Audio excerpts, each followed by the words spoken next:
nasangkot sa mga issue na ang naging resulta na kumbaga na-bash or na-bully kayo online. So what can you say about that and what did you learn from it? Miss Pinky, you first. Okay.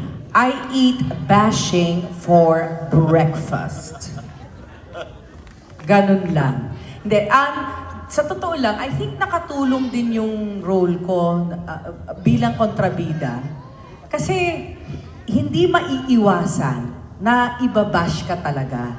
So, matututo ka to take it with a grain of salt. 'Di ba? Kasi karamihan walang picture. Karamihan hindi totoong pangalan. Nagtatago sa alias or sabihin na natin, baka troll sila or karamihan dun na lang sila nagkakaboses sa social media dahil wala silang boses sa totoong buhay.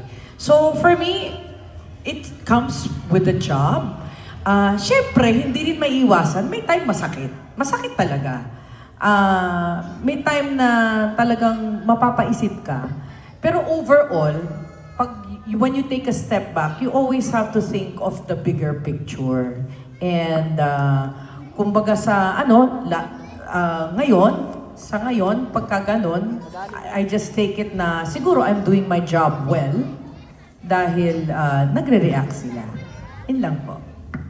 Ayun, thank you, Miss Pinky.